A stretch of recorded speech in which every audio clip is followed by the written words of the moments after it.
श्रीराम जय जय राम। नमस्कार। आज दिनांक 5 मे। आजचा विषय आहे अभिमान न धरता कर्तव्य कर्म करावे। मला कळत नाही असे वाटणे ही परमार्थाची पहिली पायरी आहे। आपण अभिमानाने मला सर्व समजते असे मानून जगात वावरत असतो। खरोखर अभिमानासारखा परमार्थाचा दुसरा मोठा शत्रू नाही। अभिमान हा हरळीसारखा नाश करणारा आहे असे म्हणणे सुद्धा थोडे अपुरेच पडेल, कारण हरळी वाढली तर ती दिसते आणि म्हणून ती उपटून तरी टाकता येते। तशी अभिमानाची गोष्ट नाही।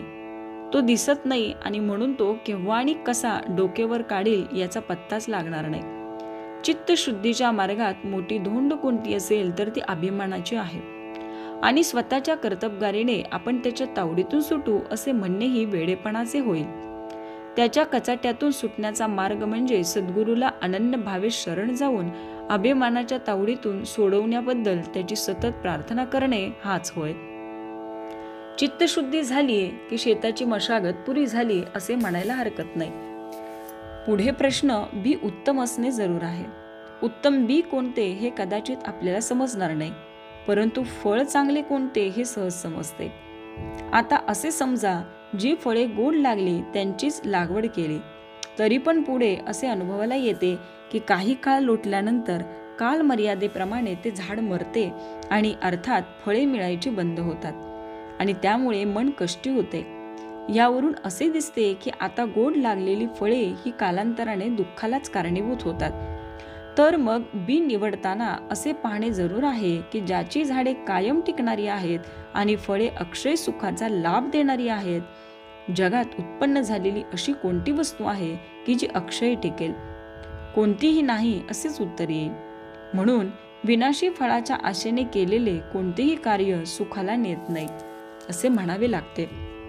याकरताच भगवंताशिवाय दुसऱ्या कोणत्याही फळाची आशा न ठेवता कर्तव्य कर्म करीत राहणे हाच सुखाचा मार्ग आहे, आणि हीच उत्तम बीजाची पेरणी आहे। भगवंताची मनोभावे प्रार्थना करावी की हे देवा, तुझी भक्ती तुझ्याशिवाय इतर कोणत्याही फळाच्या आशेने न होईल अशी कृपा कर। त्या दृष्टीने आपणही प्रयत्न करणे जरूर आहे। ज्याप्रमाणे किडके आणि चांगले एकत्र झालेले धान्य आपण सुपात घालून पाखडतो आणि किडके धान्य बाहेर उडून लावून मागे उत्तम धान्य शिल्लक ठेवतो, त्याप्रमाणे भगवंताची भक्ती करता करता भगवंत प्राप्तीशिवाय इतर होणाऱ्या इच्छा काढून टाकण्याचा क्रम ठेवावा, म्हणजे कालांतराने भगवंताकरताच भगवत प्राप्ती अशी भावना दृढ होत जाईल।